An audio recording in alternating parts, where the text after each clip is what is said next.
대한민국을 대표하는 건축가가 기거하는 곳은 어디일까요? 바로 여기입니다. 이로제, 이슬을 밟는 집 또는 가난한 선비가 사는 공간이라는 뜻인데요. 건축에 있어서 채우는 것보다는 비우는 게 더 중요하다고 강조하면서 빈자의 미학을 실현하고 있는 승효상 건축가, 지금 만나러 갑니다.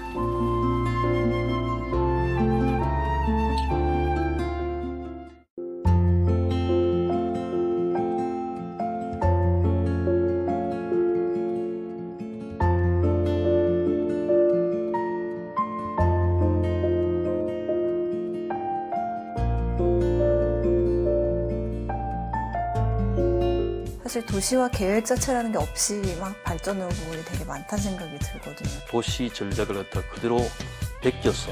그러니까 이건 잘못돼도 크게 잘못된 거죠. 자기 이익을 구하는 수단으로만 삼으면 일종의 저는 선생님이 건축주가 되신다면요? 저는 뭐 진짜 평생 재직 못 짓습니다. 승현 선생님 안녕하세요. 안녕하세요. 네, 선물에 오신 걸 환영합니다. 감사합니다. 불러주셔서. 일단 선생님께서 저희와 마주하고 계신 것 자체가 저에게는 큰 선물이고요. 우선 이렇게 바쁘게 지내시고 계신데 늘 바쁘셨겠지만 근황이 어떠신지부터 좀 여쭤볼게요. 개인적으로 하는 프로젝트들 뭐 중국에도 있고 한국에도 있고 그거로 바쁘지만은 요즘은 특히 서울시에 관한 공공 서비스 네. 시간을 하도 많이 뺏겨서 서울시 건축정책위원회 위원장직을 올 초부터 맡아가지고 네. 지난달에 서울 건축 선언을 하셨... 주도적으로 그 위원회에서 작성해서 발표를 했죠. 그리고 서울시에서 시행하는 공공 프로젝트들 전부 기획을 하고 심의하고 하는 일도 거기서 하고 있습니다. 그러니까 이렇게 공공 프로젝트에 깊게 밀접하게 관여하신 거는 거의 지금 뭐 그전에는 그냥 뭐 비판만 했는데 지금은 직접 뭐 이 지휘하고 진행하고 하는 입장을 다 해야 되니까 전보다 훨씬 조심스럽고 또 좀 분별력을 좀 더 키워야 될 필요도 있는 것 같고 그렇습니다. 그 서울 건축 선언이라는 거가 거의 10개 항목으로 이렇게 구체적으로 돼 있는 거를 본 적이 있어요. 예, 전문이 있고요. 시행 조문이라고 해서 10개 조문이 있고, 네. 그래서 이제 서울의 건축이란 무엇인가 하는 정의부터 비롯해서 서울의 정체성에 관한 정의도 있고, 서울의 건축이 나아가야 될 방향에 관한 개괄적인 이야기도 있으면서 구체적으로 10개 조문을 통해서 어떤 것이 서울의 건축에 맞다고 하는 것을 갖다가 적시하고 있습니다. 네, 그 건축이 나랑 조금은 소원한 분야다라고 느끼는 사람들한테도 지금 말씀하신 것처럼 어쨌든 내가 사는 도시와 관련된 일은 멀리 있는 일은 아니잖아요. 지금 말씀하신 대로 서울이 어떤 도시이고 어떻게 변해갈지 그거에 대한 청사진도 궁금한데요. 예, 서울이라고 하는 도시가 이제 정도전과 무학대사가 조선의 수도로 1392년에 조선 개국과 더불어서 이제 정한 이후로부터 600년의 세월이 훨씬 지났죠. 네. 대단한 역사 도시이면서 일국의 수도고, 그러니까 600년 넘는 동안 수도가 옮겨본 적이 없잖아요. 그러니까 대단한 역사거든요. 게다가 지정학적으로도 동북아에서 굉장히 중요한 그런 세계 도시고, 무엇보다도 수려한 산세나 물길들 가지고 있는 생태 도시고, 이런 류의 도시는 제가 1000만 인구가 사는 도시가 세계에 한 20군데 있는데 서울이 이런 자연 환경을 가지고 있는 그런 도시는 유일합니다. 이런 자연 환경이라 예. 하면 대부분은 서양 사람들이 만든 도시하고 우리와는 굉장히 달랐거든요. 서양 사람들은 주로 계획 도시는 평지에 대부분 뭐 크고 작은 도시가 다 만들어져 왔습니다. 그런데 우리나라 같은 경우는 산이 70% 이상인데다가 평지는 농경작지로 썼지 집을 거기에 짓지는 않았습니다. 보통 산비탈이나 산 허리 아래에 이게 다 지은 게 우리의 도시나 건축하는 방법이라서, 그런 데서는 산세가 굉장히 중요하죠. 지형이 중요하고 자연에 순응하는 건축 같은 걸 하지 않을 수밖에 없어서 자연에 대한 정복을 주된 개념으로 하는 서양의 도시하고는 근본적으로 그 교회가 다릅니다. 그러니까 이것은 비단 서울뿐만 아니라 우리나라 전역에 걸쳐져 있는 마을에 일관되어 있는 그런 어떤 전통적 관념이라고 이제 보는 게 정당합니다. 그러면 이렇게 여쭤볼게요. 이제 또 선생님께서 철학처럼 삼고 계신 것 중에 하나가 어떤 지속 가능한 건축이라는 부분을 강조하고 계시니까 그런 걸 염두에 두고 본다면 서울은 앞으로 한 10년 뒤 또 100년 뒤에는 어떻게 달라져 있을까요? 저는 모든 도시와 건축은 해답은 땅이 다 가지고 있다고 보고 있거든요. 그 땅을 가만히 보면은 그 땅이 어떤 건축과 도시를 요구하는가를 갖다가 이미 다 잘 알 수가 있어야 된다고 생각하고 그 해답이 거의 다 있습니다. 그러니까 서울의 건축은 원래부터 이게 이 랜드마크란 말이 이제 평지에 짓는 도시라서 서로 이제 차별성을 갖기 위해서 불뚝 서는 게 랜드마크인데 서울은 뭐 북악산, 뭐 인왕산, 남산, 낙산이 좀 이미 자연적 랜드마크가 있거든요. 이것 때문에 이제 정도전과 무학대서가 선택한 그런 어떤 도시고, 그러니까 이 랜드마크를 훼손하지 않기 위해서 건축은 작은 단위가 여러 개 같이 모여 있는 그런 아름다움이 서울의 건축이거든요. 그러니까 서로 자연을 정복하는 게 아니라 자연에 순응하면서 이용하면서 서로 잘 공존하는 그런 도시 풍경이죠. 그러니까 적어도 서대문안이라도 이것은 장기 전략을 갖다가 세워서 이 비움의 도시를 추구해 나가다 보면은 언젠가는 우리가 전통적 가치에 맞는 도시 풍경을, 건축은 아주 초현대적이지만은 전체 풍경 자체는 이 자연에 맞는 도시를 갖다가 언젠가는 가지고 있을 겁니다. 비움의 건축 내지는 비움의 도시라는 얘기를 지금 해주셨는데 사실 그게 선생님의 건축 철학과도 직접적으로 맥이 닿아 있는 부분이라고. 제 건축 철학이기 이전에 도시라고 하는 게 이제 서로 모르는 사람들이 모여서 사는 공동체가 도시거든요. 그러니까 농촌은 이제 혈연을 바탕으로 이루어지는 공동체라서 법이 없어도 천륜으로 이루어지는데 도시는 모르는 사람이기 때문에 익명성이 특징이기 때문에 법이 필요하죠. 근데 법조문을 도장 들고 다닐 수가 없으니까 법이 공간적으로 나타나는 게 공공영역이거든요. 그래서 도로나 광장이나 비어져 있는 곳이나 이것이 어떻게 조직되어 있느냐에 따라서 이 도시가 지향하는 바가 나타나요. 비움의 도시라고 하는 건 제 철학이 이전에 도시가 반드시 추구해야 될 그런 어떤 전략일 수 있습니다. 그러니까 저희가 어떤 승효상 건축가 표 무슨 대단한 꼭 멋진 건축물 지금 이거보다 어찌 보면 도시의 그런 끊어진 부분들을 메꿔주고 만들어주고 그런 역할에 더 중점을 두시겠다는.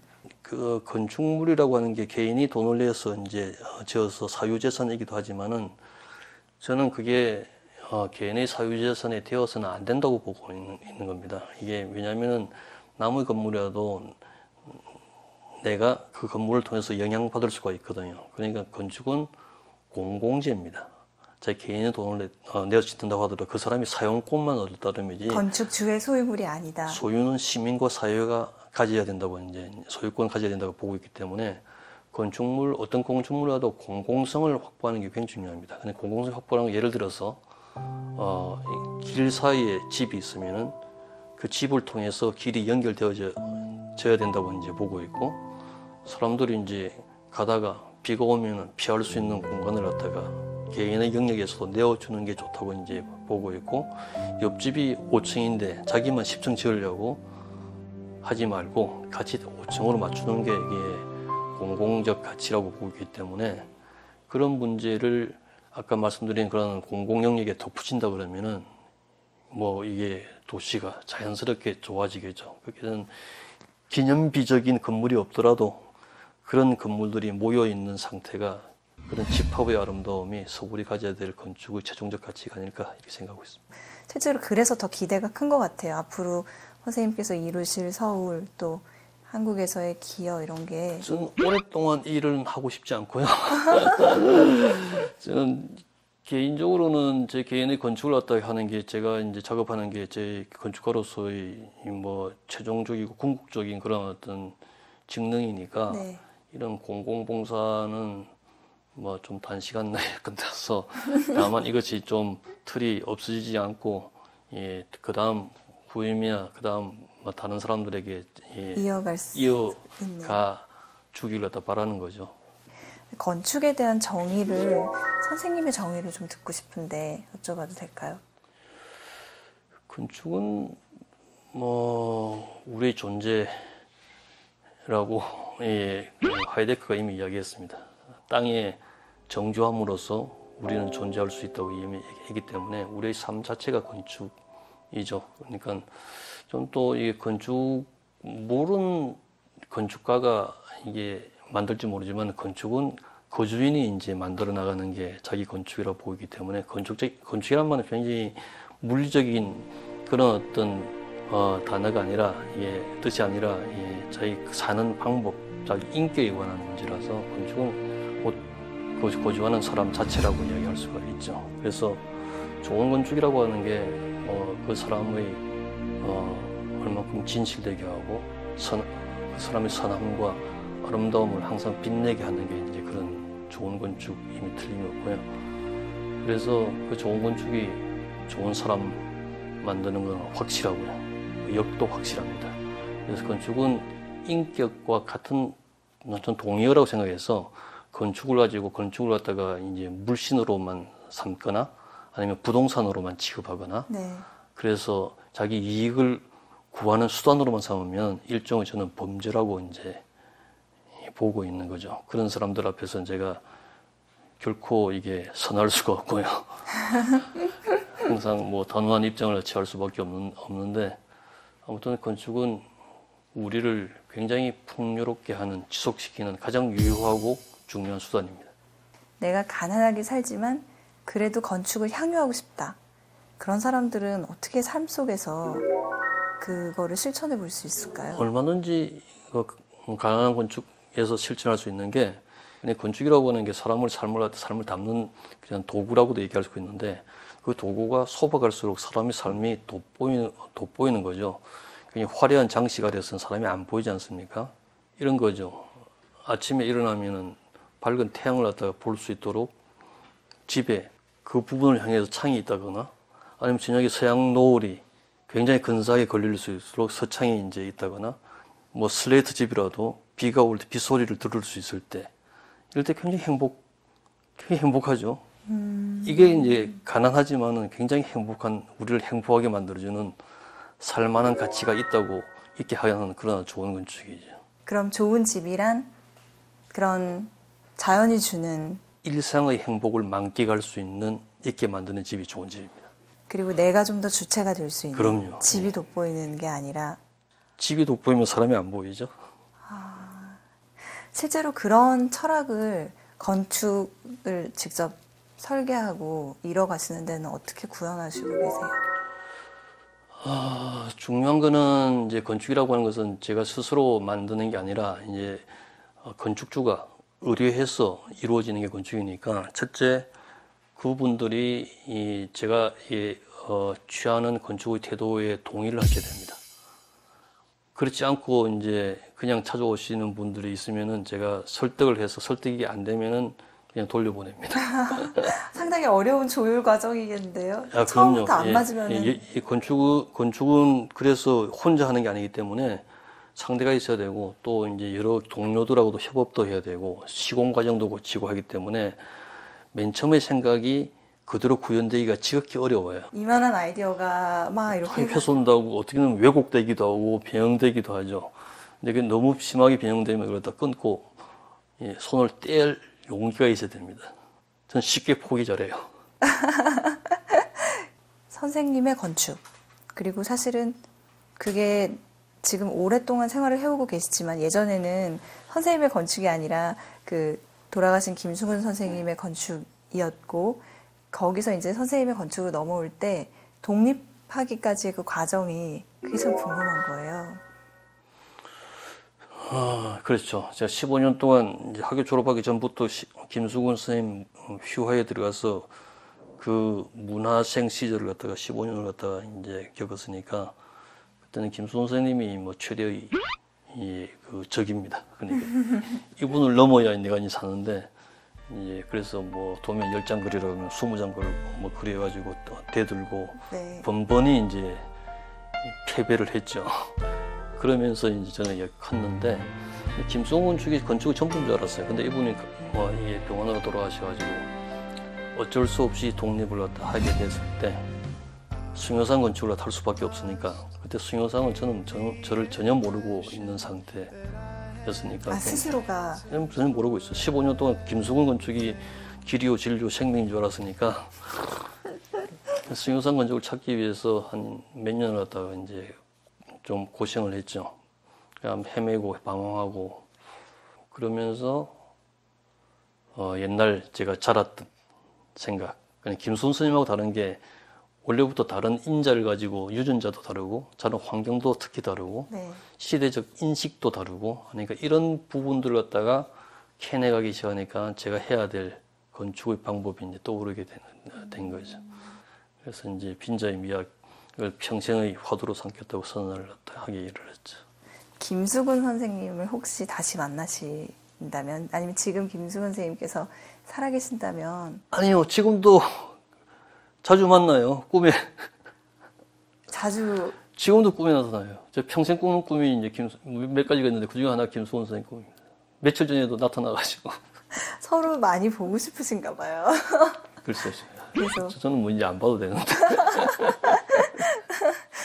근데 그게 사실은 제가 80년도에 비엔나를 갔다가 이제 갑자기 가게 되는데 거기에서 받은 아돌프 로스라고 하는 건축가의 건축을 보고 받은 충격이 그때쯤 다시 또 되살아나서 예, 빈자의 미학이라는 말을 할 수 있었습니다. 어떤 충격인지.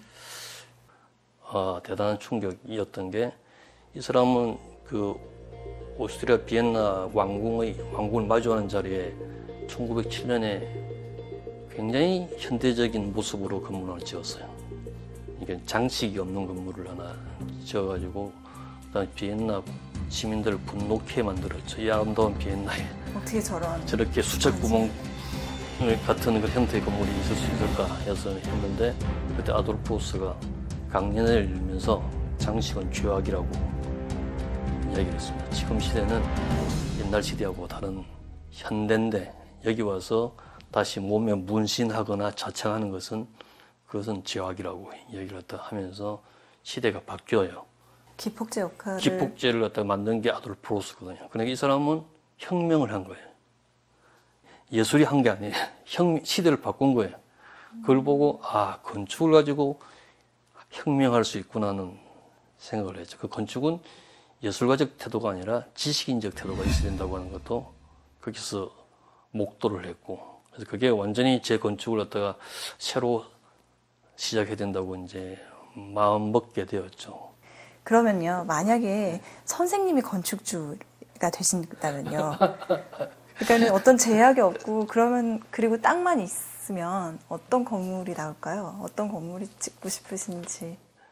그 경우는 뭐 이게 있을 수 없는 이야기이기도 가정입니다만.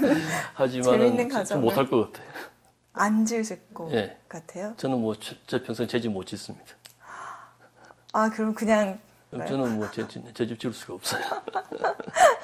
되게 의외의 대답이에요. 저도 정말 의외의 질문이라고 생각했는데 정말 의외의 대답을. 이 사무실은 이제 제가 사는 뭐 곳이기도 하지만 제가 뭐 지었죠. 그렇지만 이거는 뭐 제 의지보다는 사무실 직원들의 의지. 그때 이 상황이 만들어진 집이라서 저는 이 집 가지고 제가 뭐 자랑할 만한 제 작업이라고 설명해 본 적 한 번도 없죠. 그럼 혹시 작품 가운데 특별히 애착을 가지고 계신 그 삼박자가 다 맞아떨어졌던 케이스가 여러 개 있겠지만 한 번도 없고요. 한 번도 없어요? 예, 그래서 제가 지은 건축은 제가 뭐 다 좋아하지 않고요. 중요한 건 하나 있습니다. 예, 제 이름을 걸고 첫 번째 한 프로젝트. 그거는 제가 지금 얼만큼 와 있는가를 갖다가 확인하기 위해서도 그런 기점으로서 원점으로서 굉장히 중요하죠. 그게 이제 수졸당이라고 하는 이용준 교수 집인데 그 건축은 잘 됐든 못 됐든 제가 지금 있는 포지션, 위치를 갖다 확인하기 위해서는 굉장히 중요한 집입니다. 저희가 선물에서 꼭 여쭤보는 질문이 하나가 있는데요.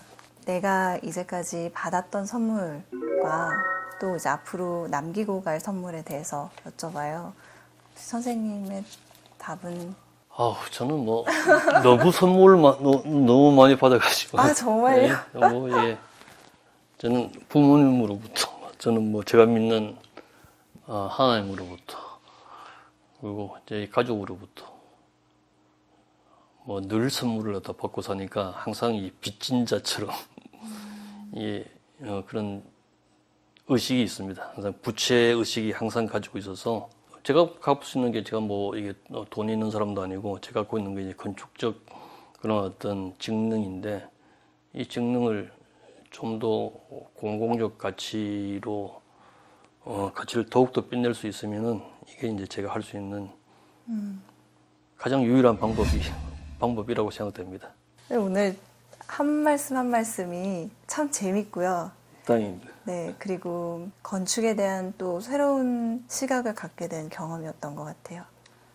고맙습니다. 네. 잘 들어주셔서. 좋은 선물 주셔서 감사하고요. 앞으로 서울에, 한국에 또 세계에 많은 선물 주시기를 기대하겠습니다. 감사합니다. 그렇게도 노력하겠습니다. 오늘 시간 함께 해주셔서 정말 감사합니다. 네, 감사합니다. 네, 고맙습니다.